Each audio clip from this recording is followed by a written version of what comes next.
बिस्मिल्लाहिर्रहमानिर्रहीम। Dear students, मैं उम्मीद करता हूं कि आप सब खैरियत से होंगे। आज के इस वीडियो में हम एमडी काट यूनिट इलेक्ट्रोस्टैटिक्स का लेक्चर नंबर 2 स्टार्ट कर रहे हैं। डियर स्टूडेंट्स, अगर आप सिलेबस में देखें 2023 के, तो गॉसेस लॉ की सेकंड और थर्ड एप्लीकेशन शामिल की गई है। तो आज के इस वीडियो में हम गॉसेस लॉ के इंपॉर्टेंट फार्मूलाए को डिस्कस करते हुए यहाँ पे सेकंड और थर्ड एप्लीकेशंस के जो इंपॉर्टेंट एमसीक्यूज बन सकते हैं उनको डिस्कस करेंगे और फिर इसके बाद हम अगले टॉपिक की तरफ जंप करेंगे। तो फिर स्टार्ट करते हैं। डियर स्टूडेंट्स, आप इलेक्ट्रिक फ्लक्स के दो फार्मूलाए पढ़ के आ रहे हैं। यहाँ पे कोई डेफिनेशन करने की ज़रूरत नहीं है, जो इंपॉर्टेंट चीज़ें हैं वो डिस्कस करेंगे। ठीक है, टॉपिक्स आपने पहले पढ़ रखे हैं।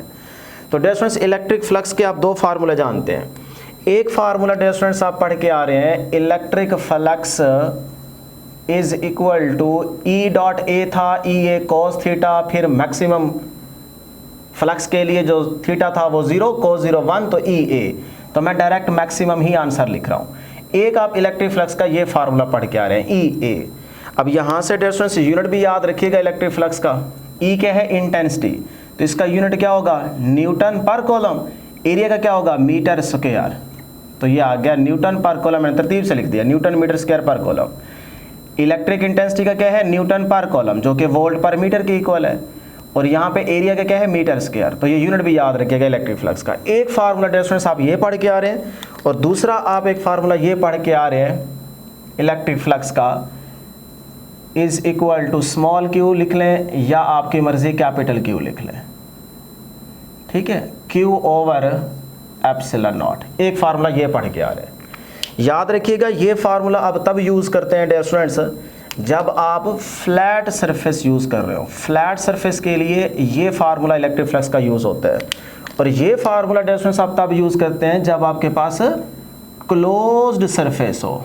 तो क्लोज्ड सरफेस का जब आप इलेक्ट्रिक फ्लक्स फाइंड आउट करना चाहें तो फिर आप ये वाला रिलेशन यूज़ करते हैं।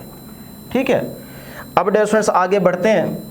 ये दो फार्मूला तो आपको याद है। हाँ, यहाँ से अगर मैक्सिमम और मिनिमम फ्लक्स याद रखना चाहें तो वो पहले भी आपने पढ़ रखा होगा, आपको याद होगा कि अगर वेक्टर एरिया के इलेक्ट्रिक फील्ड लाइन से पैरेलल हों तो एंगल 0, cos 0 1, तो फ्लक्स क्या आएगा? मैक्सिमम। वेक्टर एरिया की बात कर रहा हूँ, सरफेस एरिया की बात नहीं कर रहा, प्लेन की बात नहीं कर रहा। प्लेन जैसे मर्जी रखी हुई हो, आपने उस प्लेन का पहले वेक्टर एरिया कैलकुलेट कर रहा है। और वेक्टर एरिया कैसे कैलकुलेट करते हैं? उस प्लेन के ऊपर परपेंडिकुलर लाइन को ड्रा कर देना। अब जैसे ये बोर्ड आपको नजर आ रहा है, ये क्या है? Plane, surface area. इसके ऊपर अगर आप ये परपेंडिकुलर लाइन ड्रा कर दें तो ये क्या बन जाएगा? इस प्लेन का वेक्टर एरिया। तो ये वेक्टर एरिया होगा। तो जब भी वेक्टर एरिया और फील्ड की लाइन से पैरेलल होंगी तो एंगल 0, cos 0 1, तो फ्लक्स इस फार्मूले के अकॉर्डिंग क्या आएगा? मैक्सिमम। और जब वेक्टर एरिया और फील्ड लाइंस आपस में परपेंडिकुलर होंगी, ये वेक्टर एरिया सपोज करें और ये फील्ड लाइन पास कर रही है, तो जब वेक्टर एरिया और फील्ड लाइंस आपस में परपेंडिकुलर होंगी तब इलेक्ट्रिक फ्लक्स क्या होगा? 0 होगा, मिनिमम होगा। ठीक है, तो ये दो चीज़ें यहाँ पे याद रख सकते हैं आप। अब जी गॉसेस लॉ जो हम पढ़ने जा रहे हैं या डिस्कस कर रहे हैं, तो ये गॉसेस लॉ यूज़ किस लिए होता है डियर स्टूडेंट्स? ये बड़ा इंपॉर्टेंट एमसीक्यू है। तो फिर याद रखना है कि गॉसेस लॉ को हम यूज़ करते हैं to find the electric intensity. किसी भी पॉइंट पे अगर इलेक्ट्रिक इंटेंसिटी ई की वैल्यू कैलकुलेट करनी हो तो फिर आप गॉसेस लॉ को अप्लाई करते हैं। ठीक है, इसके लिए 4 पॉइंट्स आपने याद कर रखे हैं। ठीक है, गॉसेस लॉ के फर्स्ट पैराग्राफ में 4 पॉइंट्स हैं। तो इलेक्ट्रिक फील्ड इंटेंसिटी वाला लास्ट पॉइंट था कि आप गॉसेस लॉ को अप्लाई करके इलेक्ट्रिक फील्ड इंटेंसिटी कैलकुलेट कर सकते हैं। इससे पहले भी 3 पॉइंट्स आपको याद होंगे। मैं डायरेक्ट पॉइंट्स डिस्कस कर रहा हूँ, ठीक है, ताकि आपका टाइम भी वेस्ट ना हो और जो इंपॉर्टेंट चीज़ें हैं वो सारी आपको याद हो जाए। तो डियर स्टूडेंट्स, हम गॉसेस लॉ को यूज़ करते हैं to find the electric intensity at any point. किसी भी पॉइंट पे आप इलेक्ट्रिक इंटेंसिटी को कैलकुलेट करने के लिए गॉसेस लॉ को यूज़ करते हैं। ठीक है जी, यहाँ तक। अब डियर स्टूडेंट्स यहीं से एक छोटा सा एमसीक्यू डिस्कस करते हैं कि बेसिकली फ्लक्स है क्या, कि number of electric field line जब किसी सरफेस एरिया के अंदर से परपेंडिकुलरली पास कर रही हो, यानी कि अगर सपोज करें ये सरफेस एरिया है ना, तो नंबर ऑफ फील्ड लाइंस इसके अंदर से परपेंडिकुलरली पास करेंगी, तो जितनी number of field lines pass करेंगी वो आपका फ्लक्स कहलाएगा। ठीक है, अगर फॉर एग्जांपल कहीं पे इलेक्ट्रिक फील्ड लाइंस जो हैं वो किसी सरफेस में से परपेंडिकुलरली 2 लाइन पास कर रही हैं तो फ्लक्स भी 2 होगा। अगर 4 कर रही है तो फ्लक्स 4 होगा। तो जितनी नंबर ऑफ फील्ड लाइंस ज़्यादा पास करेंगे उतना ही फ्लक्स ज़्यादा होगा, लेकिन शर्त ये है कि सरफेस के अंदर से परपेंडिकुलरली फील्ड लाइंस पास करनी चाहिए। अगर सरफेस ऐसे है और फील्ड लाइंस ऐसे, ये फील्ड लाइंस है, ये ऐसे छू के गुजर गई हैं, ऊपर से टच करते हुए निकल गई हैं, तो फिर फ्लक्स नहीं होगा। फ्लक्स तब होगा जब ये फील्ड लाइंस, देखें अगर सरफेस ऐसे है, इसके अंदर से ऐसे चीर फाड़ के सरफेस को अंदर से पास कर जाए, तब इलेक्ट्रिक फ्लक्स होगा।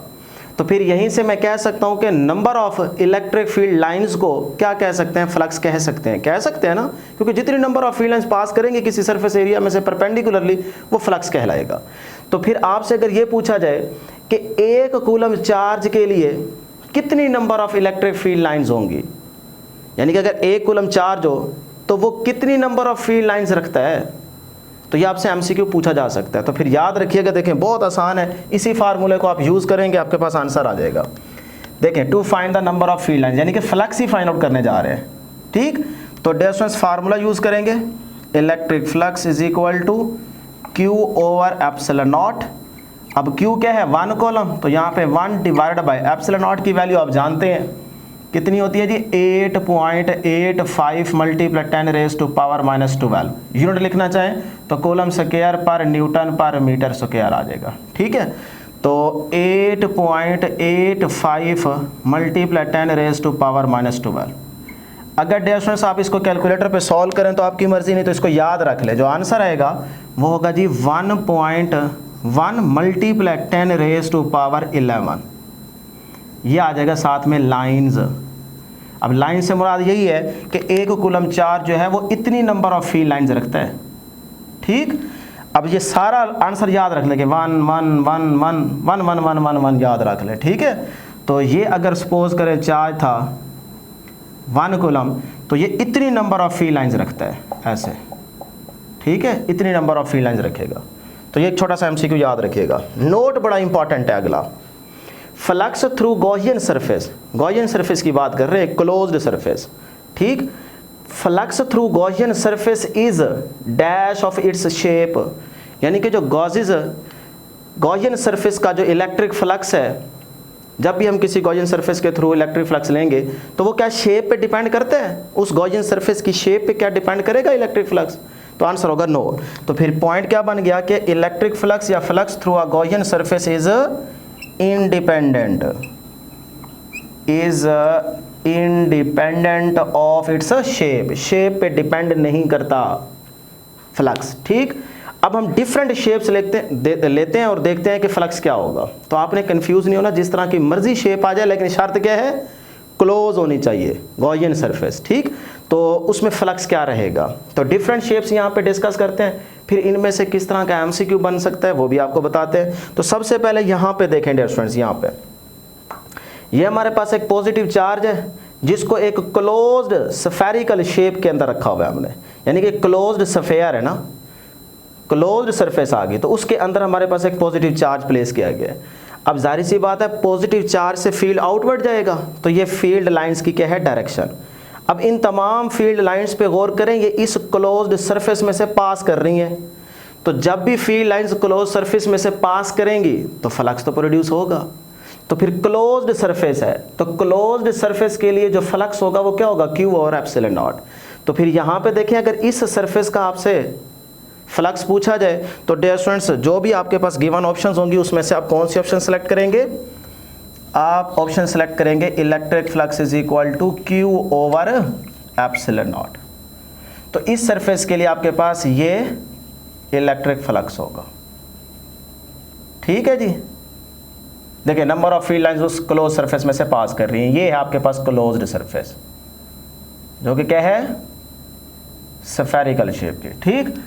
अब यहीं पे डियर स्टूडेंट्स दो बातें याद रखिएगा कि जो इलेक्ट्रिक फ्लक्स है ये साइन पे भी डिपेंड करता है, साइन इसके लिए बड़ी इंपॉर्टेंट चीज़ है। अगर पॉजिटिव चार्ज है, क्लोज सरफेस, फील्ड आउटवर्ड जा रहा है, तो यहाँ से जो फ्लक्स लेंगे वो लेंगे आप पॉजिटिव। पॉजिटिव चार्ज का जब फील्ड लाइंस आउटवर्ड डायरेक्शन में होगा तो फ्लक्स इसका क्या होगा, पॉजिटिव, ठीक है। तो जब भी आप पॉजिटिव चार्ज लेंगे तो फील्ड की डायरेक्शन आउटवर्ड है, तो फ्लक्स क्या होगा, फ्लक्स होगा डियर स्टूडेंट्स याद रख लें पॉजिटिव। इसके लिए साइन कन्वेंशन बहुत ज़रूरी होती है। उसके बाद जब नेगेटिव चार्ज लेंगे, अब नेगेटिव के लिए फील्ड लाइंस की डायरेक्शन क्या होती है, इनवर्ड। फील्ड लाइंस की डायरेक्शन क्या होती है, इनवर्ड। तो जब इनवर्ड डायरेक्शन होगी तो फिर फ्लक्स क्या होगा, वो भी नेगेटिव होगा। ये पॉइंट याद रखना है। अगर फील्ड लाइंस बाहर की तरफ आउटवर्ड तो फ्लक्स पॉजिटिव, अगर फील्ड लाइंस इनवर्ड तो फ्लक्स नेगेटिव। क्लियर जी। अब डियर स्टूडेंट्स यहाँ पे एक और शेप है जो कि हमारे पास क्या है, एक क्यूबिकल शेप है। अब ये वाली डायग्राम ये आपकी बुक में दिखाई गई है। इस डायग्राम में, इस डायग्राम में, इस सिलेंडर में, ये सारी जो शेप्स आपको डिफरेंट नज़र आ रही हैं तो क्लोज, तो फिर आपके पास फ्लक्स क्या होगा ये आपसे पूछा जा सकता है। तो अगर क्यूब की बात की जाए, सिंपल क्यूबिक की, क्यूबिक ठीक है, 3D है, सारी डायग्राम हम 3D डिस्कस कर रहे हैं, 3D सही।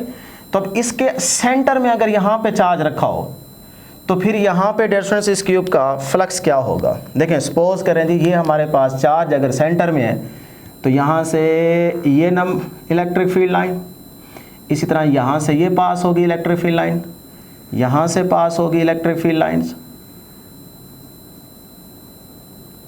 इसी तरह यहाँ से पास होगी इलेक्ट्रिक फील्ड लाइन, यहाँ से भी पास कर लेते हैं इसको, और भी होंगी, बस हम चांद एक इलेक्ट्रिक फील्ड लाइन्स पास कर रहे हैं।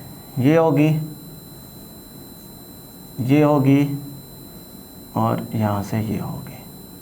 तो इस तरह number of field lines pass करेंगे इस क्यूब में से, यानी कि हर फेज से देखें इलेक्ट्रिक फील्ड लाइन्स पास करेंगी हर फेज से। और क्यूब के फेज कितने होते हैं सारी बातें यहाँ पे डिस्कस करेंगे। अभी फिलहाल देखें कि जब एक क्यूब के सेंटर पे चार्ज रखा होगा तो ये भी तो क्लोज शेप है ना, तो क्लोज्ड शेप या सरफेस के अंदर जब चार्ज को प्लेस किया जाएगा तो फिर फ्लक्स क्या होगा, बिल्कुल इसी तरह से close surface between charge place किया तो हमारे पास फ्लक्स आया क्यू और एप्सिलॉन नॉट। तो फिर यहाँ पे भी क्यूब को देख के कंफ्यूज नहीं होना, यहाँ पे भी इलेक्ट्रिक फ्लक्स क्या होगा जी, क्यू ओवर एप्सिलॉन नॉट होगा। इसी तरह डियर स्टूडेंट्स अगर आप यहाँ पे देखें तो ये भी एक क्लोज्ड शेप है, तो यहाँ से ये इलेक्ट्रिक फील्ड लाइन पास करेगी, यहाँ से ये इलेक्ट्रिक फील्ड लाइन पास करेगी, इस तरह से, ठीक।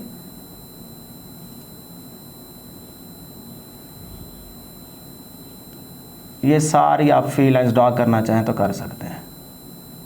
ये डायग्राम भी आपकी बुक में दिखाई गई है, सही है। तो अब देखें नंबर ऑफ फील्ड लाइंस उस क्लोज सरफेस में से पास कर रही हैं, तो फिर फ्लक्स क्या होगा, फ्लक्स होगा डियर स्टूडेंट्स आपके पास वही क्यू ओवर एप्सिलॉन नॉट। अब बुक में यहाँ पे इसी डायग्राम के अंदर यहाँ पे एक स्फीयर भी रखा गया है, ऐसे क्लोज्ड सरफेस भी बना दी गई है। अब वो आपसे पूछ सकता है कि इस सरफेस को नाम दे दे 1 का सपोज करें और इसको नाम दे दे 2 का, तो बताएं 2 में से ज़्यादा फ्लक्स पास करेगा या 1 में से। या पूछ सकता है कि इसका फ्लक्स क्या होगा 1 वाली का और 2 वाली का क्या होगा। तो स्टूडेंट सोचने लग जाते हैं कि यार यहाँ पे देखें ये छोटी सरफेस है, ये बड़ी सरफेस है, तो फ्लक्स तो डिफरेंट होगा। नहीं, पहली बात तो ये है कि वो भी क्लोज वो भी क्लोज, तो दोनों के लिए फार्मूला यही रहेगा। नहीं तो आप ये भी याद रख सकते हैं, देखें इसमें से इस सरफेस 1 वाली में से देखें कितनी number of field lines pass कर रही हैं, जितनी 1 वाली में से कर रही हैं उतनी 2 वाली में से कर रही हैं, तो फ्लक्स क्या होगा, सेम होगा। फ्लक्स दोनों का सेम रहेगा और कितना रहेगा, वो रहेगा G Q over epsilon not, ये रहेगा दोनों के लिए। उसके बाद डियर स्टूडेंट्स अगर सिलेंड्रिकल शेप हो तो उसके सेंटर पे चार्ज को प्लेस किया जाए, इसके लिए फ्लक्स क्या होगा, इसके लिए भी वही होगा, electric flux is equal to Q over epsilon naught. तो शेप पे डिपेंड ही नहीं करता। देखिए शेप हम डिफरेंट लेते जा रहे हैं, क्या फ्लक्स के फार्मूले में चेंज आ रहा है, नहीं आ रहा। तो यही हम पॉइंट डिस्कस कर रहे हैं कि flux through Gaussian surface is independent of its shape. अब आ जाए फिर से क्यूब लेते हैं और इसमें हम जो चीज़ डिस्कस करने जा रहे हैं वो देख लें। अगर चार्ज सेंटर पे हो तब तो फार्मूला आएगा ये, अगर इसी चार्ज की वजह से, सुन लें ज़रा गौर से, इसी चार्ज की वजह से आपसे पूछा जाए कि इस क्यूब के एक फेस में से पास करने वाला फ्लक्स क्या होगा। देखिए ना, जब चार्ज सेंटर में रखा हो और पूछे कि किसी एक फेस में से, यानी कि इस फेस में से बताएं पास होने वाला फ्लक्स क्या होगा, सिर्फ इस फेस में से पास, यानी कि चार्ज यहाँ पे रखा हुआ है, इस फेस में से पास होने वाला फ्लक्स क्या होगा, फेस की बात कर रहा है। तो फिर डियर स्टूडेंट्स क्यूब के फेस कितने होते हैं, 1 2 3 4, एक ऊपर वाला और एक इसके नीचे वाला कह रहे या पीछे वाला कह रहे, एक सामने वाला एक उसके पीछे वाला, दो ये साइडों वाले, 2 ये साइड वाले, 6 फेसेस होते हैं। तो फेसेस कितने होते हैं जी, 6। तो आप फार्मूला याद रख लें फिर, electric flux is equal to Q over epsilon naught. वैसे तो एक फेस से पास होने वाला फ्लक्स पूछ रहा है, तो टोटल 6 हैं, तो 1/6 आ जाएगा। तो फिर ये होगा फ्लक्स एक फेस में से पास करने वाला।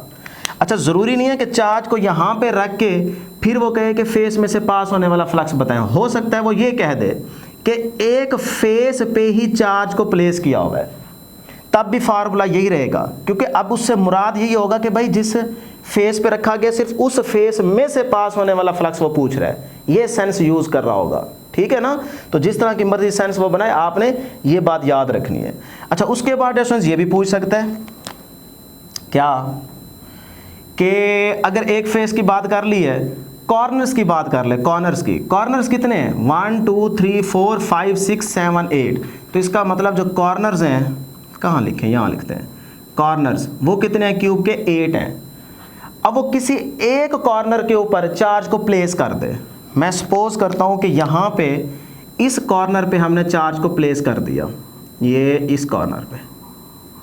अब बताएं फ्लक्स क्या होगा? तो कॉर्नर्स कितने हैं? 8, तो 1/8 आ जाएगा। तो फिर फ्लक्स क्या होगा?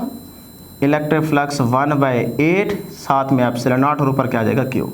तो Q ओवर 8 एप्सिलॉन नॉट इसका आंसर होगा। ठीक है जी, बातें समझ आ रही हैं? अब डिस्टेंस इसी तरह एजिस कितने हैं? एजिस, अगर आप एजिस की बात करें, क्यूबिक के एजिस, तो वो कितने हैं? 12।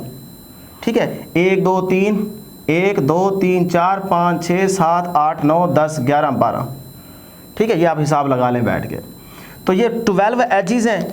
अब वो पूछ सकता है, बल्कि मैं आपसे पूछता हूँ, आप कमेंट सेक्शन के अंदर इसका आंसर देंगे। लास्ट MCQ है कि अगर मैं सपोज करें एज के सेंटर पे चार्ज को प्लेस कर दूँ। सपोज करते हैं ये मैंने चार्ज को यहाँ पे प्लेस कर दिया, ये यहाँ पे। अब आप इसका आंसर कमेंट सेक्शन में बताएंगे, क्योंकि तरतीब तो आपको समझ आ चुकी है ना। तो मैं अगर चार्ज को यहाँ पे एज के सेंटर पे प्लेस कर दूँ यहाँ पे, तो फिर डियर स्टूडेंट्स आप मुझे कमेंट सेक्शन के अंदर आंसर बताएंगे कि इलेक्ट्रिक फ्लक्स किसके इक्वल होगा। ये अब आपका काम है। ठीक है जी। तो इस तरह से डियर स्टूडेंट्स यहाँ से छोटे छोटे इंपॉर्टेंट MCQs आपसे पूछे जा सकते हैं। अब आ जाएंगे, एक और शेप है, वही क्लोज्ड स्फीयर है। तो इस क्लोज्ड सरफेस के अगर सेंटर पे यहाँ पे चार्ज को प्लेस किया गया, अब आपसे पूछ सकते हैं इसके अपर हाफ पे फ्लक्स बताएं और लोअर हाफ पे फ्लक्स बताएं। तो जो अपर हाफ पूछेगा ये वाला, तो अपर हाफ पे जो फ्लक्स होगा डियर स्टूडेंट्स वो क्या रहेगा? देखिए टोटल क्या है? Q over epsilon naught. तो ये हो जाएगा आपके पास Q over 2 epsilon not, half हो गया। इसी तरह जो लोअर है यहाँ पे भी क्या रहेगा? Flux Q over 2 epsilon naught. अब दोनों को ऐड करेंगे वही आ जाएगा आपके पास Q ओवर एप्सिलॉन नॉट। तो जिस तरह का मर्जी क्वेश्चन करे आपको आ जाना चाहिए। छोटे छोटे इंपॉर्टेंट पॉइंट्स हैं। अब यहीं से देखते हैं कि आपको कितनी समझ आई है, क्योंकि ये चीज़ें आपने याद कर ली, ये सारी बातें आपको याद हो गई। अब MCQ बनाते हैं। MCQ डिस्टेंस ये है कि फिर से देखें, क्लोज्ड शेप आ गई आपके पास, फिर से क्लोज्ड शेप है, जिस तरह की मर्जी हो, लेकिन ये स्फीयर टाइप है। तो अब यहाँ पे इससे दूर एक चार्ज को प्लेस किया गया, ये वाला Q पॉजिटिव है, और इस पॉइंट को नाम देते हैं A और इस पॉइंट को नाम देते हैं B।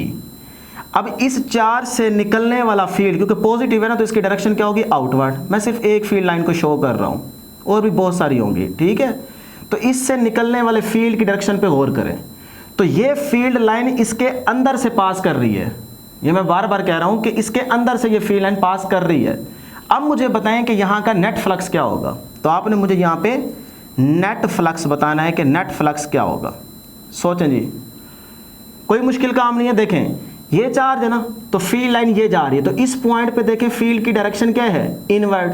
यहाँ पे फील्ड की डायरेक्शन क्या है डियर स्टूडेंट्स? इनवर्ड। और यहाँ से ये फील्ड लाइन जब बाहर निकलेगी तो इसकी डायरेक्शन अब क्या है? देखें जरा, आउटवर्ड। तो आपको भी हमने बताया कि जब आउटवर्ड फील्ड होगा तो फ्लक्स पॉजिटिव, जब इनवर्ड होगा तो फ्लक्स नेगेटिव। तो पॉजिटिव नेगेटिव से कैंसिल नहीं हो जाएगा, तो नेट फ्लक्स क्या आ जाएगा? 0 आ जाएगा। ठीक है, तो इस तरह से डियर स्टूडेंट्स ये छोटी छोटी बातें याद रखनी है। यहीं से फिर ये डाइपोल का अगर MCQ आ जाए कि यानी कि वही क्लोज्ड सरफेस है, उसी के अंदर एक नेगेटिव चार्ज को प्लेस किया हुआ और एक पॉजिटिव चार्ज को प्लेस किया हुआ है। अब बताएं यहाँ पे फ्लक्स क्या होगा? डियर स्टूडेंट्स देखें, इनवर्ड आउटवर्ड फिर से कैंसिल हो जाएगा।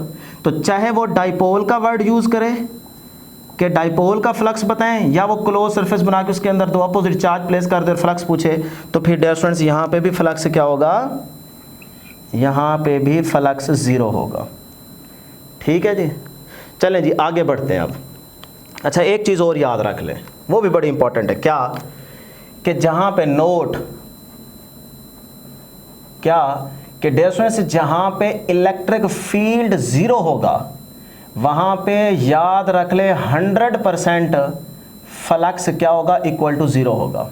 ठीक, दूसरी बात याद रख लें कि जहाँ पे फ्लक्स 0 हो वहाँ पे ज़रूरी नहीं है कि इलेक्ट्रिक फील्ड 0 हो भी सकती है, नहीं भी हो सकती। हाँ, जहाँ E 0 होगा वहाँ 100% फ्लक्स 0 होगा, जहाँ फ्लक्स 0 होगा वहाँ ज़रूरी नहीं है कि E भी 0 हो। क्लियर? अब चलते हैं जी infinite sheet of charge. Infinite sheet of charge, देखें इनफिनाइट शीट का मतलब क्या है, शीट का मतलब एक लाइन है, लाइन। सही, अब मैंने बुक वाइज डायग्राम नहीं बनाई, वही डायग्राम ये सिंपल करके बनाई है, जो आपको इस तरह की शीट दिखाई गई। अगर आप एक पेज लेना, पेज, तो ये मैं यहाँ से लेता हूँ, ये देखें,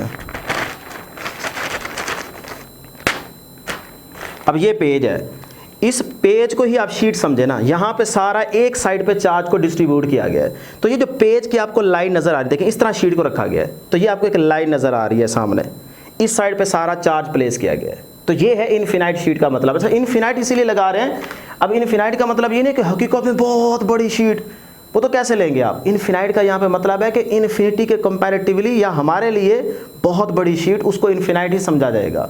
देखें अगर मैं यहाँ इस बोर्ड पे चिमटी छोड़ दूँ, चिमटी जिधर मर्जी जाएगी उसको तो इन्फिनिटी इन्फिनिटी सारी जगह डिस्टेंस ही डिस्टेंस नजर आएगा। हमारे लिहाज से ये बोर्ड इन्फिनाइट नहीं है, इसका साइज छोटा सा है देखें, लेकिन चिमटी के लिहाज से तो सारा इन्फिनाइट होगा ना। उसी तरह से ये शीट क्या है, इन्फिनाइट है, यानी कि इन्फिनाइट शीट का एक छोटा सा टुकड़ा ले रहे हैं। तो ये आ गई हमारे पास वो इन्फिनाइट शीट, उसकी एक साइड पे चार्ज को डिस्ट्रीब्यूट किया गया, अब यहाँ से भी फील्ड पास करेगा, यहाँ से भी करेगा। उसके अंदर हमने एक क्लोज्ड शेप को प्लेस किया जो कि सिलेंड्रिकल शेप है। अब इसके इस एंड से भी, फेस से भी फील्ड पास करेगा, इससे भी फील्ड निकलेगा। हाँ, इसके ऊपर से फील्ड पास नहीं कर सकता, इस कार्व्ड सरफेस से फील्ड पास नहीं कर सकता, ये बात आप पढ़ के आ रहे हैं, तो वो फ्लक्स 0 हो जाएगा। इस सरफेस का क्या हो जाएगा, इसका वेक्टर एरिया निकालेंगे, ऐसे है ना सरफेस, तो इसका मतलब परपेंडिकुलर लाइन ड्रा करेंगे तो वो E की डायरेक्शन में ही आएगी, तो ये वेक्टर एरिया, ये फील्ड लाइन, ये वेक्टर एरिया, ये फील्ड लाइन, दोनों पैरेलल में 0 एंगल, cos 0 1, फ्लक्स यहाँ से भी आएगा, यहाँ से भी आएगा, दोनों को ऐड करेंगे वो 2EA आ जाएगा। फिर फार्मूले में पुट करके आप electric field intensity at any point find out कर लेंगे गॉस लॉ को अप्लाई करते हुए। यही चीज़ करनी थी ना हमने, तो हमने इसको टॉपिक को नहीं पढ़ना, हमने इंपॉर्टेंट चीज़ कैलकुलेट करनी है। तो बहरहाल ये डायग्राम थी। यहाँ से डियर स्टूडेंट्स आपको जो इलेक्ट्रिक फील्ड इंटेंसिटी का रिलेशन मिला था वो क्या था, E is equal to sigma over 2 epsilon naught, ठीक है, इन मैग्नीट्यूड। अगर इसी को वेक्टर फॉर्म में लिखना हो तो ये आ जाएगा E is equal to sigma over 2 epsilon naught into r cap, ये फार्मूला बन जाएगा। सही है। अब जो बड़ी इंपॉर्टेंट बात है यहाँ से समझने वाली, कि आपको चक्कर दे सकता है कि जी आपको पता है कि जहाँ पे चार्ज हो वहाँ से जितना दूर जाएंगे डिस्टेंस बढ़ने के साथ साथ फील्ड क्या होता जाएगा, फील्ड कम होता जाएगा डिस्टेंस बढ़ने के साथ साथ, ये बात आप जानते हैं। तो वो इस केस में आपको कंफ्यूज कर सकता है कि जी इस पॉइंट को नाम दे देता हूँ 1, इस पॉइंट को नाम दे देता हूँ 2, और वो आप पूछे कि 1 पॉइंट पे फील्ड ज़्यादा है या 2 वाले पॉइंट पे फील्ड ज़्यादा है। इस केस में तो डियर स्टूडेंट्स याद रखिएगा दोनों पॉइंट्स पे फील्ड सेम होगा। अब आपने यहाँ से कंफ्यूज नहीं हो जाना कि 4 से दूर जाएंगे तो फील्ड कम डिस्टेंस ज़्यादा। तो ये देखिए बच्चे ये समझते हैं कि यार ये शीट पड़ी हुई है ना, इसके करीब है ये 1 वाला पॉइंट, तो फील्ड यहाँ ज़्यादा होगा क्योंकि सर ने बताया था, और 4 से जितना दूर जाएंगे फील्ड कम होता जाएगा। वो यहाँ पे था, यहाँ पे देखिए कि इसके फार्मूले में सिग्मा ओवर 2 एप्सिलॉन नॉट है, यहाँ तो आर आ ही नहीं रहा, यहाँ पे आर है ही नहीं। तो यहाँ पे फिर नोट याद रख लें कि E इस केस में E is independent, E is independent of R, याद रख लें R पे डिपेंड ही नहीं कर रहा ये इस केस में। अच्छा क्यों नहीं कर रहा, देखें समझें। बेसिकली ये जो शीट है ये तो है इनफिनाइट, तो इनफिनाइट का मतलब मैं पहले आपको बता चुका हूँ कि चूंटी के लिहाज से ये इनफिनाइट है, ऐसे फील करे, रियल में इनफिनाइट नहीं है। तो अब डियर स्टूडेंट जितना मर्जी ये डिस्टेंस आप बढ़ाते जाएं, शीट इनफिनाइट है, उस इनफिनाइट शीट के कंपैरेटिवली क्या वो जितना आप डिस्टेंस बढ़ा रहे होंगे वो कोई मायने रखता होगा? नहीं। तो जब उसकी कोई हैसियत ही नहीं है आर की उस इनफिनाइट शीट उसके साइज के हिसाब से, तो फिर क्या चेंज आएगा? कोई चेंज नहीं आता। एक मीनिंग इसका ये है। और दूसरा इसका मीनिंग मैंने लेक्चर में आपको बताया था कि जब आप जितना दूर जाएंगे तो ये इसको भी तो बढ़ाते जाएंगे ना, तो वो चार्ज और उस एरिया में से number of field lines pass हो रही होगी जितनी भी, वो आर के हिसाब से उतनी ज़्यादा होती जाएंगी। तो कोई फ़र्क ही नहीं पड़ेगा, आंसर सेम ही रहेगा, कांस्टेंट रहेगा। मैं यहाँ पे टाइम ज़्यादा नहीं लगा रहा, ये दोनों आंसर आपको पहले मैं बता चुका हूँ टॉपिक के अंदर, ठीक है। तो उस लिहाज से आर पे ये ई डिपेंड ही नहीं करेगा। ये बड़ा इंपॉर्टेंट पॉइंट है, इसको याद रखना है, सही है जी। अब यहीं से एक छोटा सा MCQ, यही इनफिनाइट शीट ऑफ चार्ज है, ये number of field lines pass कर रही है, इस साइड पे भी करेंगे, इस साइड पे भी करेंगे, लेकिन MCQ बनाया है सिर्फ कि इस नंबर ऑफ फील्ड लाइंस में ये आपको 3 स्फीयर दिखाई दे रहे हैं, 1 2 3। अब आपसे पूछा जा सकता है कि 1 2 3 वाले में से बताएं कि कहाँ पे फ्लक्स ज़्यादा है, मैक्सिमम है, और कहाँ पे मिनिमम है। डिफरेंट ऑप्शन बनी होगी, 1 2 3 4 इस तरह से वो बना सकते हैं। तो इन तीनों को गौर से देखें, क्लोज सरफेस को, 1 2 3 वाली को बताएं कि किस में से फ्लक्स ज़्यादा मैक्सिमम पास हो रहा है, ठीक है, और किस में से कम और किस में से ज़्यादा, ये आपने बताना है। तो डेस्टोन ज़रा गौर करें, यहाँ पे फ्लक्स आएगा तो वहाँ से इंटेंसिटी कैलकुलेट होगी ना, तो यहाँ से आपसे फ्लक्स पूछा जा सकता है। इन तीनों डायग्राम पे गौर करें और बताएं कि फ्लक्स कहाँ पे मैक्सिमम है और कहाँ पे मिनिमम है। हाँ जी, जल्दी करें। अब फिर वही नहीं सोचना कि जो चार्ज वाली शीट के करीब होगा वहाँ फील्ड ज़्यादा, जो दूर होगा उस पर कम और इस पे सारों से कम, तो यहाँ 1 वाले पे मैक्सिमम 3 वाले पे मिनिमम, ये नहीं कहना। फिर वही केस आ रहा है, E does not depend on R। तो फिर डियर स्टूडेंट्स याद रखिएगा दूसरी बात कि इसमें से कितनी नंबर ऑफ फील्ड लाइन पास कर रही हैं, 2, इसमें से कितनी पास कर रही हैं, 2, इसमें से कितनी नंबर ऑफ फील्ड लाइन पास कर रही है, 2। तो फ्लक्स फिर सेम नहीं होगा, क्योंकि number of field lines pass कर रही है ना, तो वही तो आपका फ्लक्स है। तो फिर फ्लक्स यहाँ पे क्या रहेगा, फ्लक्स डियर स्टूडेंट्स यहाँ पे सेम रहेगा तीनों के अलॉन्ग, तीनों के अलॉन्ग 1 2 3 के अलॉन्ग जो फ्लक्स रहेगा वो सेम रहेगा। तो यहाँ तक डियर स्टूडेंट्स एक नज़र देख लें। आगे हम स्टार्ट करते हैं पैरेलल प्लेट्स। चलें जी, अब डियर स्टूडेंट्स है पैरेलल प्लेट्स। तो ये बुक वाला केस डिस्कस करते हैं, इसमें भी 2-3 इंपॉर्टेंट चीज़ें हैं वो डिस्कस कर लेते हैं। सबसे पहले देखें कि 2 अपोजिटली चार्ज पैरेलल प्लेट्स हैं और गॉसियन सरफेस हमारे पास यहाँ पे प्लेस की गई है। अब आपको पता है कि आपने क्या काम किया था कि एक ऐसा पॉइंट जो कि गॉसियन सरफेस के अंदर लाई करे, उस पॉइंट पे आपने इलेक्ट्रिक फील्ड इंटेंसिटी को कैलकुलेट करना था, ऐसे ही था ना। तो सपोज करें कि वो पॉइंट आपके पास अकॉर्डिंग टू बुक यहाँ पे था, वो पॉइंट बाहर नहीं लेना, गॉसियन सरफेस के अंदर लाई करना चाहिए उस पॉइंट को जिस पॉइंट पे इंटेंसिटी को कैलकुलेट करना हो। तो फिर इस पॉइंट P पे आपने इलेक्ट्रिक फील्ड इंटेंसिटी कैलकुलेट की थी। इस साइड का फ्लक्स 0 हो गया था, इन तीनों साइड्स का आपने फ्लक्स कैलकुलेट किया था, 1 वाली का, इस 2 वाली का और 3 वाली का, सही है। ये सारा आपको आता है काम, लेकिन जो इसका रिजल्ट था वो था जी E is equal to sigma over epsilon naught. वहाँ पे 2 एप्सिलॉन नॉट, यहाँ पे एप्सिलॉन नॉट था। अगर इसकी वेक्टर फॉर्म लिखनी हो तो sigma over epsilon naught into R unit vector आ जाएगा। अच्छा, इसी के साथ साथ डेफिनेशन याद रखिएगा, अगर वो शीट नेगेटिव हो, नेगेटिव चार्ज की, तो फिर इसके रिलेशन में साथ में क्या आ जाएगा, माइनस आ जाएगा, ठीक। अगर पॉजिटिव है तो प्लस, अगर नेगेटिव है तो माइनस। तो ये था अपोजिटली 2 पैरेलल चार्ज प्लेट का result, E is equal to sigma over epsilon naught. अब यहाँ से MCQ क्या पूछ सकता है, और इसमें भी याद रखिएगा कि R पे E जो है वो डिपेंड नहीं कर रहा, क्योंकि इसके रिलेशन में R आ ही नहीं रहा, सही। तो अब यहाँ पे पहला केस और फिर यहाँ पे दूसरा केस, ये अकॉर्डिंग टू बुक। और यहाँ पे देखें तो दोनों पैरेलल प्लेट्स हैं लेकिन सिमिलर चार्ज डिस्ट्रीब्यूट किया गया है। तो इसको अलग से देखें, पहले इसको अलग से देखें, यानी कि ये एक सिंगल शीट है इसी तरह की, सॉरी, और दूसरी ये वाली जो सिंगल शीट है ये भी इसी तरह की है, तो वो दोनों पैरेलल रखी गई है। अब डियर स्टूडेंट्स यहाँ पे फोर्स भी पूछ सकता है, इंटेंसिटी भी पूछ सकता है, यानी कि इलेक्ट्रिक फील्ड भी पूछ सकता है। अगर फोर्स की बात करें तो ये फोर्स इधर, ये फोर्स इधर, कैंसल, रिजल्ट क्या हो जाएगा, 0। इसी तरह यहाँ पे अगर फोर्स की बात करें, इस शीट से फोर्स लगेगी इधर और ये वाली नेगेटिव है तो इसको अपनी तरफ अटैक करेगी, दोनों की डायरेक्शन सेम, तो डायरेक्शन सेम तो फोर्स क्या हो जाएगी, एड अप हो जाएगी, 2F हो जाएगी। तो फोर्स भी पूछ सकता है, E भी पूछ सकता है। अब हम तो यहाँ पे E को डिस्कस कर रहे हैं, इलेक्ट्रिक फील्ड इंटेंसिटी को, तो वो ज़रा देखते हैं। अगर डियर स्टूडेंट्स इस सिंगल शीट की बात करूँ तो इसके फील्ड की डायरेक्शन ये होगी ना, इस साइड पे ये सारा फील्ड ऐसे जाएगा, और इसका इस साइड पे जो फील्ड होगा वो इधर जाएगा, और इस साइड पे जो होगा वो इधर जाएगा। इस तरह इसका इस साइड से इधर और इस साइड से इधर, यानी कि ये इधर फील्ड पास होगा इस साइड से, और इस साइड से ये पास होगा। इस तरह इस शीट का ये इधर से पास होगा और ये इस साइड से इधर पास होगा। ठीक, अब आपने यहाँ पे गौर करना है ज़रा, एक चीज़ याद रखने वाली, क्वाड्रेंट के अंदर पढ़ा है ना X axis and Y axis. अगर इस तरफ चले, ये साइन कन्वेंशन, आपकी मर्जी, आप इस साइड को पॉजिटिव ले लें और इस साइड को नेगेटिव ले लें, चाहे इसको पॉजिटिव ले लें फिर इसको नेगेटिव लेना पड़ेगा, ये आपकी मर्जी है। लेकिन हम ये वाली फॉलो करते हैं कि राइट साइड पे चलेंगे तो पॉजिटिव, लेफ्ट साइड पे चलेंगे तो नेगेटिव।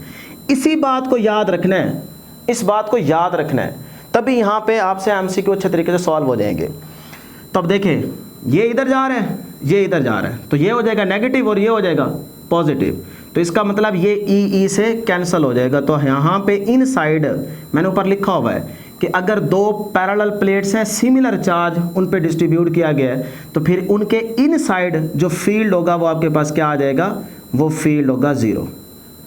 सही है, चाहे तो आप इसको नल वेक्टर भी सकते हैं क्योंकि ई जो है वो वेक्टर क्वांटिटी है ना। तो इसके इन साइड फील्ड क्या होगा जी, 0 होगा, कैंसिल हो जाएगा ना। ये वाला फील्ड जितना भी है, सपोज कर लेते हैं कि ये वाला फील्ड कितना है, सिंगल शीट चार्ज है, तो ये बन गया जी सिग्मा ओवर 2 एप्सिलॉन नॉट।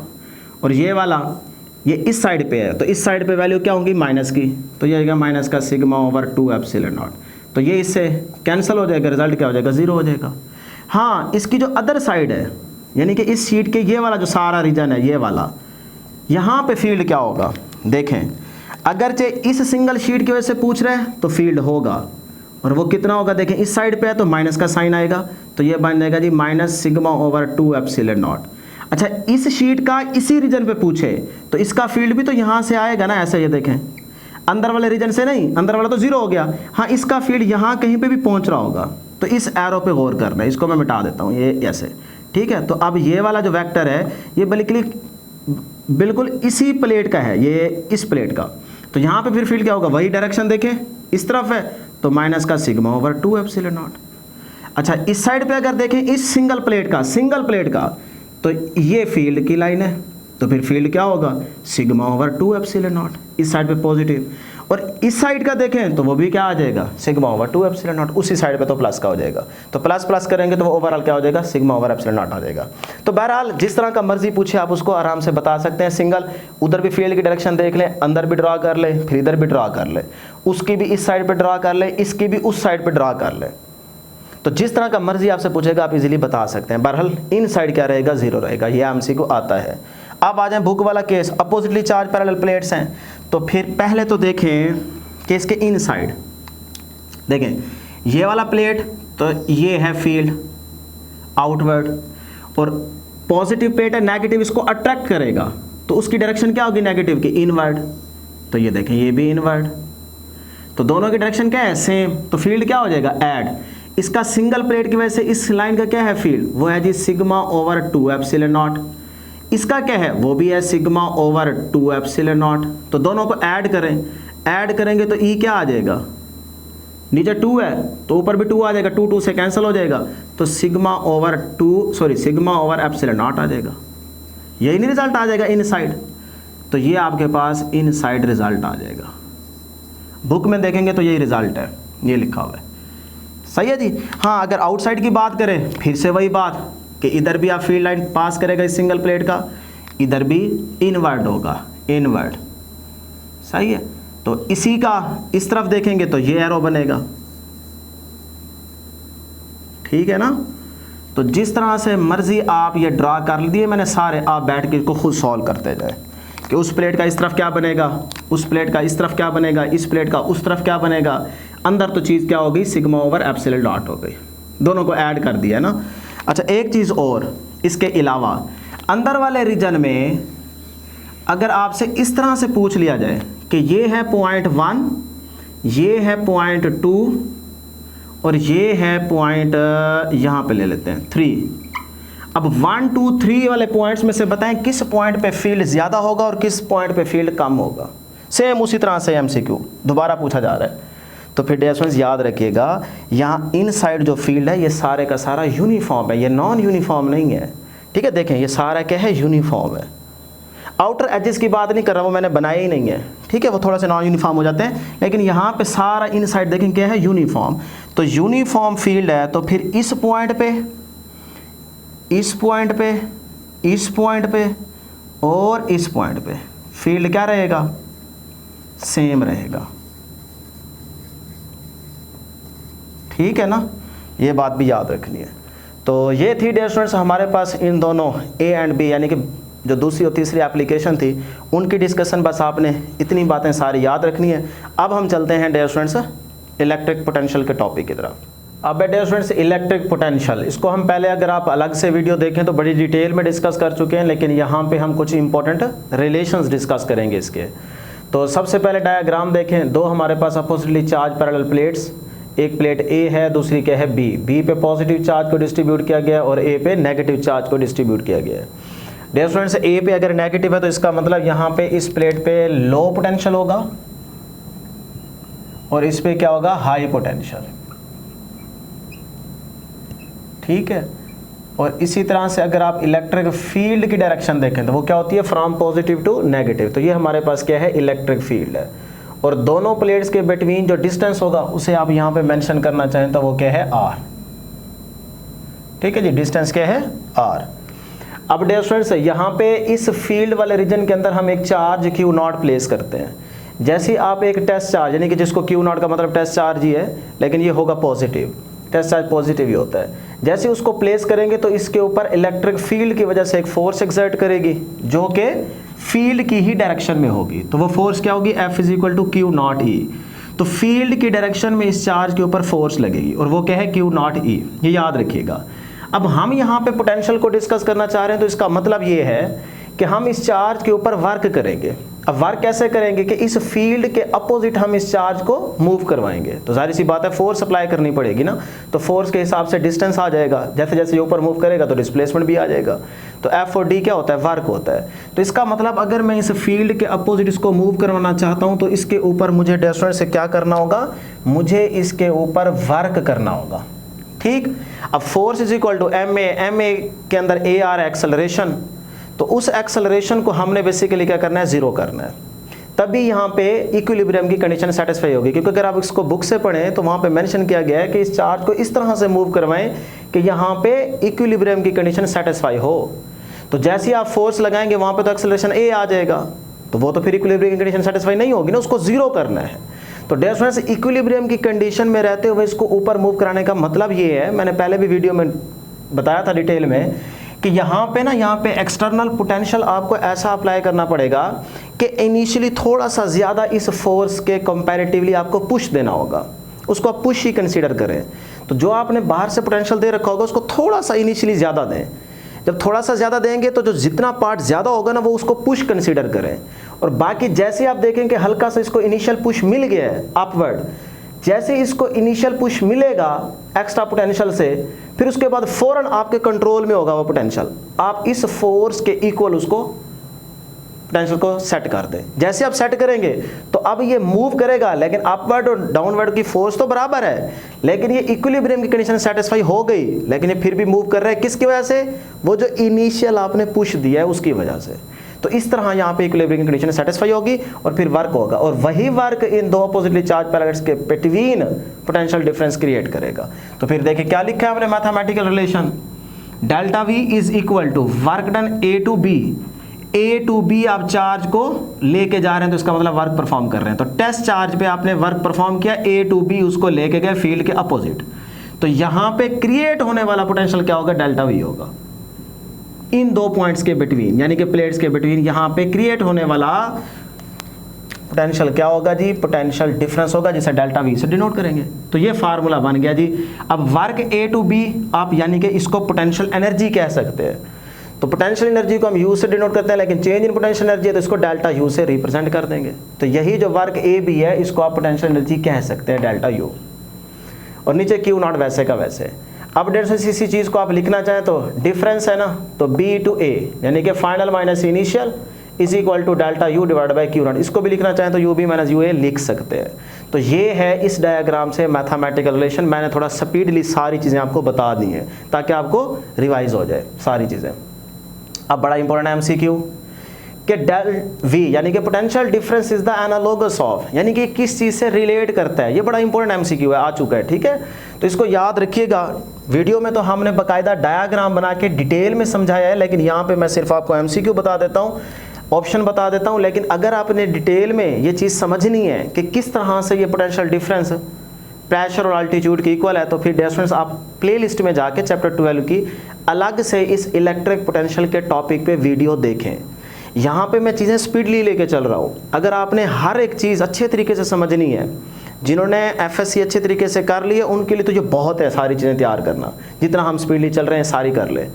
अगर कोई स्टूडेंट एफएससी में उसकी कमी कुताही रह गई है, फिर वो डायरेक्ट इन वीडियोस पे आके इन लेक्चर्स को नोट कर रहा है और देख रहा है, समझ रहा है, तो फिर जो चीज़ मैं डायरेक्ट बोलूँ उसके पीछे एक्सप्लेनेशन हमने पहले दे रखी है, तो वो उस वीडियो में जाके वो सारी एक्सप्लेनेशन देख सकते हैं, ठीक है। तो प्लेलिस्ट अगर आप चेक करेंगे तो हर एक वीडियो आपको अलग अलग मिल जाएगी। बहरहाल जी, potential difference is the analogous of pressure difference. पहली चीज़ याद रख लें प्रेशर, और दूसरी चीज़ याद रख लें अल्टीट्यूड। अल्टीट्यूड का मतलब यहाँ पे हाइट ही है, ठीक है ना। अब ये इन दोनों यानी कि प्रेशर और अल्टीट्यूड के साथ किस तरह से ये रिलेट करता है, बिल्कुल सेम कॉन्सेप्ट है। डायग्राम हमने बाकायदा बनाई हुई है अलग से वीडियो में, वो आप ज़रूर जाके प्लेलिस्ट में देखेगा। लेकिन एमसीक्यू के तौर पे आपसे सिर्फ ऑप्शन याद रख ले। इलेक्ट्रिक पोटेंशियल क्या है, वो भी वही है, potential energy per unit charge is called electric potential. लेकिन इसकी डायग्राम अगर आपको याद हो, प्रॉपर डेफिनेशन याद हो, तो हमने ये कहा था कि ये यहाँ पे सपोज करें कि एक पॉइंट है और यहाँ पे दूसरा पॉइंट है, इसको कह लें बी, इसको कह लें ए। तो ए पॉइंट को आप कंसीडर करें कि ये कहाँ पे है, इन्फिनिटी पे है। तो आप एक चार्ज को इन्फिनिटी से लेके आते हैं इस पॉइंट पे, तो आपको क्या करना होगा, वर्क करना होगा। और इस चार्ज की वजह से भी फील्ड होगा आउटवर्ड, ऐसे ऐसे ऐसे ऐसे ऐसे ऐसे। इसका मतलब आप फील्ड के अगेंस्ट वर्क कर रहे हैं और चार्ज को इन्फिनिटी से लेके इस पॉइंट पे आ रहे हैं, एट दैट पॉइंट। तो फिर ये क्रिएट होने वाला पोटेंशियल क्या कहलाएगा, इलेक्ट्रिक पोटेंशियल। तो एक पॉइंट आपके पास जीरो हो जाएगा, दूसरा बन जाएगा। तो डायरेक्ट आप इक्वेशन यूज करें, और वो क्या है इलेक्ट्रिक पोटेंशियल की, वो है जी V is equal to work over charge. Basically work ही किया है ना फील्ड के अगेंस्ट, और एक इन्फिनिटी से चार्ज को लेके आ रहे हैं एट दैट पॉइंट, तो वर्क ओवर चार्ज आ जाएगा। वर्क को आप पोटेंशियल एनर्जी लिख सकते हैं U, और डिवाइडेड बाय Q वैसे का वैसे। तो ये है इलेक्ट्रिक पोटेंशियल का मैथमेटिकल रिलेशन। पोटेंशियल एनर्जी क्या होती है, KQ Q not over R। एक चार्ज को आप Q कंसीडर कर रहे हैं और दूसरे को आप क्या कंसीडर कर रहे हैं, Q नॉट कंसीडर कर रहे हैं। तो ये आपके पास इलेक्ट्रिक पोटेंशियल एनर्जी आ जाएगी, सही है। अब नोट बड़ा इंपॉर्टेंट है, जब भी ये फार्मूले आपने यूज करने हैं, इनके साथ आपने साइन नहीं भूलना, वो लाजमी पुट करना है। बच्चे समझते हैं कि साइन को इग्नोर कर दें, बस वैल्यू पुट करके जो आंसर है वो ऑप्शन में देख ले। आपने साइन को इग्नोर नहीं करना, इसीलिए मैंने लिखा है कि नोट बड़ा इंपॉर्टेंट है। Always remember to put sign of work and Q. Work के साथ भी जो साइन होगा वो भी यूज करेंगे, क्यू के साथ नेगेटिव है पॉजिटिव है जो भी साइन होगा वो यूज करके तब वैल्यूज पुट करके आंसर निकालेंगे, और फिर जो आंसर आएगा वही आप ऑप्शन में चेक करेंगे, ठीक है ना। तो साइन कभी भी नहीं भूलना। क्वांटिटी कैसी है potential, electric potential is a scalar quantity, याद रखिएगा ये स्केलर क्वांटिटी है। यूनिट क्या होगा इसका, यूनिट फार्मूले से देखें, एनर्जी है जाउल पर कूलम, चार्ज का कूलम, एनर्जी का जाउल, जाउल पर कूलम, जो कि किसके इक्वल होगा, वोल्ट्स के इक्वल होगा, और वोल्ट्स को आप V से डिनोट करते हैं। डायमेंशन क्या होगी, डायमेंशन आप बैठ के खुद निकालेंगे। मैं यहाँ पे बता देता हूँ कि आप एक फार्मूला तो यूज़ करेंगे यही वाला, वर्क ओवर चार्ज। तो इसकी डायमेंशन निकालनी है, तो फिर आप work is equal to FD, सही, और F की जगह फिर वो न्यूटन को फिर चेंज कर लें, क्योंकि जाउल के बराबर लेके आना है ना। तो उसके बाद आप फार्मूला यूज़ करेंगे I is equal to Q over T। यहाँ से कूलम को अलग कर लेंगे, Q is equal to I multiply T। तो जहाँ कूलम होगा वहाँ पे आप ये वाली वैल्यू लिख देंगे, देखें ना, जाउल पर कूलम है, कूलम की जगह ये वाली वैल्यू लिखेंगे, एम्पेयर इनटू सेकंड। फिर ये कन्वर्ट करें तो यूनिट आपके पास बनेगा, और उससे हम डायमेंशन लिख लेते हैं। यहाँ पे डायमेंशन बनेगी कैपिटल ML स्क्वायर T की -3 और पर एम्पेयर। करंट का जो डायमेंशन रहती है वो A ही रहती है, तो ये डायमेंशन होगी। तो यहाँ से आप रिलेशन को यूज़ करते हुए आप पहले यूनिट बना लें, ठीक है, फिर यहाँ से डायमेंशन आ जाएगी। देखिए ना, जाउल को भी चेंज कर लें, कॉलम को भी चेंज कर लें, तो जो यूनिट बनेगा वहाँ से ये डायमेंशन बन जाएगी। नेक्स्ट आगे चलते हैं जी। नोट फिर से बड़ा इंपॉर्टेंट है, ये एमसीक्यू बड़ा इंपॉर्टेंट है, आते हैं, ठीक है। Electric potential energy is the characteristics, ये किस चीज की कैरेक्टरिस्टिक है? तो बेटे फिर याद रख लें, electric potential energy is the characteristics of charge, ये चार्ज की कैरेक्टरिस्टिक है, ठीक। इलेक्ट्रिक पोटेंशियल, सिर्फ इलेक्ट्रिक पोटेंशियल किसकी कैरेक्टरिस्टिक है? ये फील्ड की कैरेक्टरिस्टिक है। Electric potential is the characteristic of field, ये दो बातें याद रखनी है। नेक्स्ट टॉपिक आ जाता है जी ई और डेल्टा वी का रिलेशन। तो electric field as a potential gradient का टॉपिक आ गया, E is equal to minus delta V over delta R. Electric field को हम रिलेट कर रहे हैं पोटेंशियल ग्रेडियंट के साथ, तो ये मैथमेटिकल रिलेशन आप पढ़ चुके हैं। अब इसी चीज को लिख सकता हूं माइनस, वैसे ये जो डेल ओवर डेल्टा आर है ना, इसको ग्रेडियंट बोलते हैं, यानी कि ये आपके पास ग्रेडियंट है, तो इसको मैंने ग्रेडियंट के सिंबॉलिकली फॉर्म में ऐसे लिख दिया, ये ग्रेडियंट है। और आगे ये वाला जो v है, ये वैसे का वैसे यहाँ पे लिख दिया, तो इसी चीज को आप ऐसे भी लिख सकते हैं, ठीक। अब इसी चीज को फिर वर्डिंग में लिखना चाहें तो माइनस वैसे पोटेंशियल ग्रेडियंट, यानी कि ये सारी चीज क्या है? पोटेंशियल ग्रेडियंट है, क्लियर। अब जो चीज बड़ी इंपॉर्टेंट है समझने वाली, वो जरा गौर से सुने। मैंने यहाँ पे लिखा है रीमेंबर, भाई क्या चीज याद रखनी है? डियर स्टूडेंट्स, याद ये चीज रखनी है कि ये जो पोटेंशियल है ना, सिर्फ पोटेंशियल, ये पोटेंशियल, ये तो है स्केलर, ठीक। लेकिन जो ग्रेडियंट है, ये जो ग्रेडियंट है, देखिए ना, ग्रेडियंट के ऊपर मैंने एरो पुट कर रखा है, तो यहां से आपको पता चल जाना चाहिए कि जो ग्रेडियंट है ये क्या है? वेक्टर। और जब आप ओवरऑल बात करेंगे पोटेंशियल ग्रेडियंट की, यानी कि ग्रेडियंट वेक्टर, पोटेंशियल अलग से स्केलर, अलग से पूछे तो स्केलर, अलग से पूछे वेक्टर, लेकिन पोटेंशियल ग्रेडियंट पूछे, पोटेंशियल ग्रेडियंट पूछे, फिर ये भी क्या होगा? ये वेक्टर होगा। ये क्या बन जाएगा? वेक्टर। ग्रेडियंट की वजह से क्या होगा? वेक्टर। तो वेक्टर को आपने सेलेक्ट करना है, ये भी एमसीक्यू आता है। अगली बात बड़ी इंपॉर्टेंट है, ये जो फार्मूला स्टूडेंट्स आपने लिखा है, E is equal to minus delta V over delta R, ये सिर्फ और सिर्फ आप तब यूज कर सकते हैं जब फील्ड क्या हो? Uniform. For uniform field, uniform field, non uniform field पे ये फार्मूला अप्लाई नहीं हो सकता। ये जब भी यूनिफॉर्म फील्ड होगा वहां पे इस रिलेशन को आप यूज कर सकते हैं। ये बात याद रखिएगा, क्योंकि आगे जो टॉपिक आ रहा है इसमें हम ये फार्मूला यूज करते हैं, लेकिन क्यों करते हैं और कैसे करते हैं ये बात समझने वाली है। अब आ जाए अगली बात, यहां से यूनिट निकालें जी ई का। ई का यूनिट होगा न्यूटन पर कॉलम, या फिर इसको आप लिखते हैं वोल्ट पर मीटर। कैसे आता है? हम इक्वल कर चुके हैं प्रीवियस लेक्चर नंबर 1 के अंदर। अगली चीज भी, नेगेटिव साइन क्या शो कर रहा है? डियर स्टूडेंट्स याद रखिएगा, यहां पे जो नेगेटिव साइन है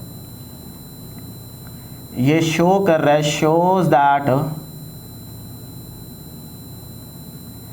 shows the electric field is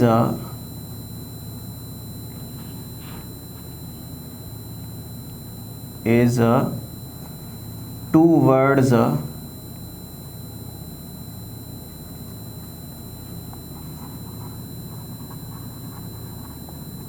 decreasing potential, ठीक है। देखें नेगेटिव साइन क्या शो कर रहे हैं कि electric field is towards the decreasing potential, यानी कि यहां पे देख रहे हैं ना, इलेक्ट्रिक फील्ड की डायरेक्शन क्या है? पॉजिटिव टू नेगेटिव, तो electric field is towards the decreasing, decrease की तरफ आ रही है उसकी डायरेक्शन, ठीक है। अब अगला पॉइंट बड़ा इंपॉर्टेंट है, अगर ये फार्मूला यूनिफॉर्म फील्ड के लिए अप्लाई करते हैं तो जब आप एब्सोल्यूट पोटेंशियल की बात करते हैं, ठीक है, ये वाले डायग्राम आपकी बुक में बनाई गई है, यहाँ पे चार्ज उसकी वजह से फील्ड है, पॉजिटिव चार्ज प्लेस किया हुआ आउटवर्ड है, और यहाँ पे पॉइंट ए है, यहाँ पे पॉइंट बी है, फिर इस चार्ज से ए पॉइंट तक का डिस्टेंस ये है आर ए, बी तक का डिस्टेंस क्या है आर बी, और इन दोनों पॉइंट्स के दरमियान डिस्टेंस क्या है डेल्टा आर। ये डायग्राम आप एब्सोल्यूट पोटेंशियल के टॉपिक में डिस्कस कर चुके हैं। ये पॉइंट्स लिए क्यों है? देखें, जब आप किसी एक पॉइंट पे पोटेंशियल की वैल्यू को कैलकुलेट करना चाह रहे हैं तो आपको फार्मूला ये यूज़ करना पड़ता है, लेकिन ये फार्मूला आप यहाँ पे यूज़ नहीं कर सकते। उसकी वजह क्या है कि ये फील्ड है रेडियल, रेडियल फील्ड है, यूनिफॉर्म नहीं है। तो ये तो फार्मूला तो यूज होता है जब यूनिफॉर्म फील्ड हो, तो फिर हम इसको यूनिफॉर्म बनाते हैं। कैसे बनाते हैं कि इसी एक लाइन को आगे ले जाए, इस पूरी लाइन पे पोटेंशियल क्या होगा? देखें ना, ये फील्ड की लाइन है ना, ओवरऑल देखें तो फील्ड क्या है? रेडियल, लेकिन इस लाइन पे गौर करें, इस लाइन पे तो फील्ड एक जैसा है ना, एक ही लाइन है, तो थोड़ा सा हमने आगे बढ़ा दिया इस फील्ड को। अब हम इस बहुत आगे जा सकती है, लेकिन ये 2 पॉइंट्स इस बड़ी लाइन के इतने करीब हैं कि समझो कि ये बिल्कुल आपस में करीब है, इनमें कोई फ़र्क नहीं है, लेकिन दिखाने के लिए हम थोड़ा सा इनको दूर दूर ड्रा कर चुके हैं। अब ऐसे समझें कि एक ही लाइन के ऊपर ये वाला जो पॉइंट है ना, ये है इन्फिनिटी, और इस पॉइंट पे आप पोटेंशियल को कैलकुलेट करना चाह रहे हैं। तो फिर चार्ज को बी वाले पॉइंट से ए पॉइंट की तरफ आप लेके आ रहे हैं, सेम यही चीज़।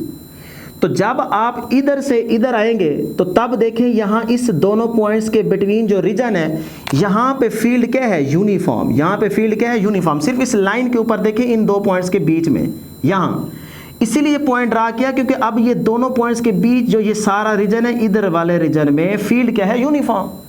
तो यूनिफॉर्म फील्ड बन गया। जब यूनिफॉर्म फील्ड बन गया तो अब आप ये वाला फार्मूला यूज करके इसका मैथमेटिकल सॉल्यूशन स्टार्ट कर सकते हैं। तो बुक में ऐसे ही है।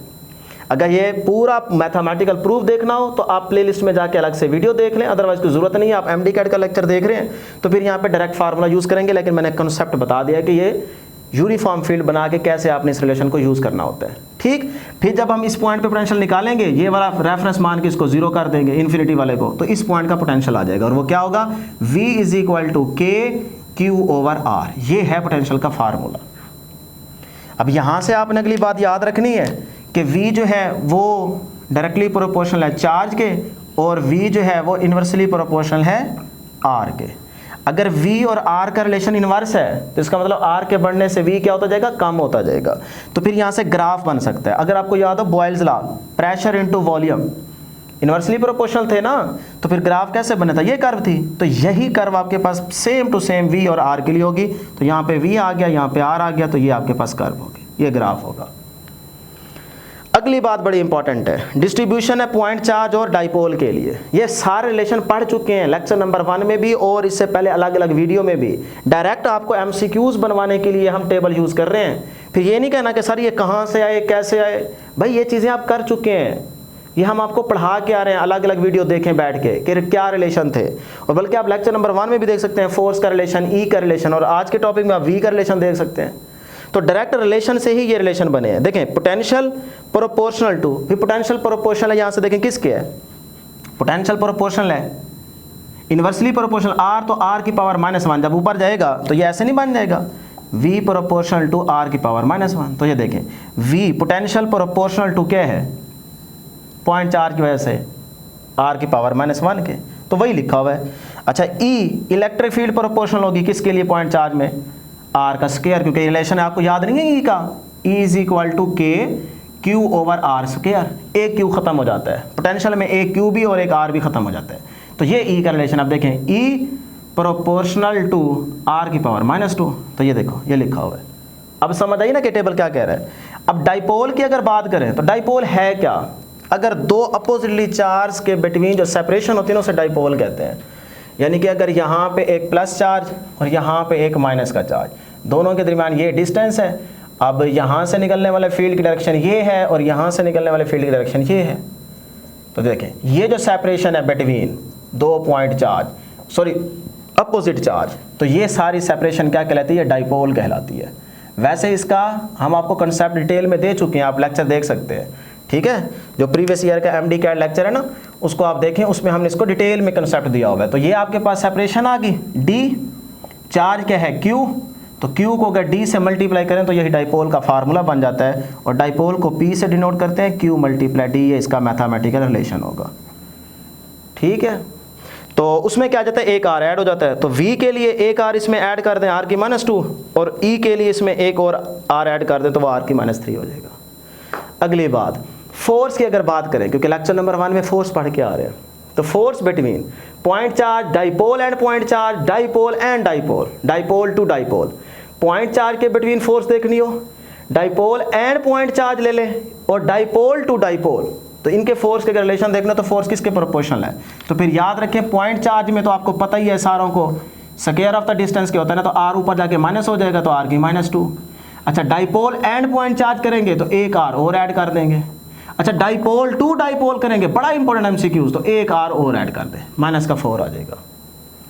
ठीक है, अगली बात बड़ा इंपॉर्टेंट नोट है, अगर पोटेंशियल कहीं पे कांस्टेंट है तो पोटेंशियल डिफरेंस क्या होगा, 0। बस इतनी छोटी छोटी बातें याद रखते जाएं। अगर पोटेंशियल डिफरेंस जीरो है किसी जगह पे तो इस रिलेशन को यूज करें, E is equal to minus delta V over delta R. तो फिर E क्या हो जाएगा, यहाँ पे देखें पोटेंशियल डिफरेंस जीरो, तो E क्या हो जाएगा, ये भी जीरो हो जाएगा। लेकिन ये हर जगह ऐसा हो ये जरूरी नहीं है। But for equipotential surface electric field is not zero. जब इक्विपोटेंशियल सरफेस की बात करेंगे वहां पे जरूरी नहीं है कि जहां पे पोटेंशियल डिफरेंस जीरो हो वहां पे E भी जीरो हो, ये जरूरी नहीं है। कहां पे, इक्विपोटेंशियल सरफेस में ऐसा नहीं होगा। देखते हैं इक्विपोटेंशियल सरफेस क्या है। भाई ये है इक्विपोटेंशियल सरफेस, एक चार्ज है प्लस ये उसका फील्ड है आउटवर्ड, और ये हमारे पास क्या है, इक्विपोटेंशियल सरफेस। ऐसी सरफेस जिसके हर पॉइंट पे पोटेंशियल की वैल्यू क्या हो, सेम हो। तो यहां जिस पॉइंट पे मर्जी चेक करेंगे पोटेंशियल की वैल्यू क्या है, सेम है, तो इसे इक्विपोटेंशियल सरफेस कहते हैं। और ये बाहर वाले भी इक्विपोटेंशियल सरफेस है। दो हमने ड्रा किए हैं ताकि एमसीक्यूज आप बना सकें। तो अब देखें, अगर मैं ए और बी पॉइंट की बात करूं तो ए और बी इन दोनों पॉइंट्स के बिटवीन पोटेंशियल डिफरेंस क्या होगा, potential difference A to B क्या होगा, ए और बी। तो ए पे भी वही पोटेंशियल, बी पे भी वही पोटेंशियल, तो दोनों पॉइंट्स पोटेंशियल सेम है, तो पोटेंशियल डिफरेंस क्या आ जाएगा, जीरो। ठीक है। हाँ, अगर सी और डी की बात करें, सी और डी की, तब भी क्या होगा, जीरो, क्योंकि जो पोटेंशियल यहाँ पे होगा वही पॉइंट यहाँ पे हो गया, तो पोटेंशियल दोनों पॉइंट्स पे क्या होगा, सेम, तो पोटेंशियल डिफरेंस क्या आ जाएगा, जीरो। लेकिन अगर ए और सी की बात करूं, पोटेंशियल डिफरेंस ए टू सी, तो फिर नॉट इक्वल टू जीरो। क्यों, क्योंकि देखो चार्ज के करीब है ए पॉइंट, लेकिन सी वाला पॉइंट चार्ज से दूर है। ठीक है, ए और सी इन दोनों पॉइंट्स का पोटेंशियल सेम नहीं है, तो इसलिए potential difference not equal to zero आएगा। तो पोटेंशियल डिफरेंस का, पोटेंशियल का जो रिलेशन है वो तो है आर के साथ इनवर्सली। तो जहां पे आर ज्यादा होता जाएगा वहां पे पोटेंशियल कम होता जाएगा। तो देखें यहां पे पोटेंशियल क्या है, ज्यादा, क्योंकि आर कम है। यहां आर ज्यादा तो पोटेंशियल क्या हो जाएगा, कम हो जाएगा। तो ए और सी वाले पॉइंट्स पे पोटेंशियल सेम नहीं है, इसलिए पोटेंशियल डिफरेंस जीरो नहीं होगा। इसी तरह से बी और डी की अगर बात करें तो potential difference B to D ये भी नॉट इक्वल टू जीरो। तो इस तरह ये सारी बातें आपने याद रखनी है। Last point, electric potential at a point due to multiple charge. एक पॉइंट ए के ऊपर अब बहुत सारे चार्जेस की वजह से पोटेंशियल कैलकुलेट करना चाहें तो कैसे करेंगे, भाई इसका पोटेंशियल प्लस इसका पोटेंशियल प्लस इसका पोटेंशियल, तो उसी पॉइंट पे इन तमाम चार्जेस का पोटेंशियल ऐड अप कर दें तो ये पोटेंशियल आ जाएगा। तो क्या लिखेंगे रिलेशन में, V इज इक्वल टू पहला चार्ज, इसका पोटेंशियल क्या होगा, KQ1 ओवर R1, इसका क्या होगा, KQ2 ओवर R2, इसका क्या होगा, KQ3 ओवर R3। तो सारे को ऐड कर दें, KQ1 over R1 plus KQ2 over R2 plus KQ3 over R3। इस तरह से। लो जी, ये था हमारे पास इलेक्ट्रिक पोटेंशियल का टॉपिक। अब डियर स्टूडेंट्स, इससे आगे पोटेंशियल से रिलेटेड ECG, EEG साइड पे ग्राफ दिए गए हैं, उनको अगर आप गौर से देख लें एक नज़र तो आपको समझ आ जाएगी, क्योंकि बायो में आप ये चीज़ें सारी पढ़ चुके हैं। नहीं तो अगर आपने मुझसे समझना चाहते हैं तो फिर डियर स्टूडेंट्स आप प्रीवियस ईयर का जो MD-CAT लेक्चर है इसी चैप्टर 12 का, उसमें हमने तीनों ग्राफ्स बड़ी डिटेल में आपको समझाए हुए, तो एक नज़र आप वहाँ से चेक कर लें। तो ये थी डियर स्टूडेंट्स हमारे पास आज की डिस्कशन। उम्मीद करते हैं कि आपको ज़रूर समझ आई होगी। आज के लिए इतना ही, दुआओं में ज़रूर याद रखिएगा। अल्लाह हाफिज़।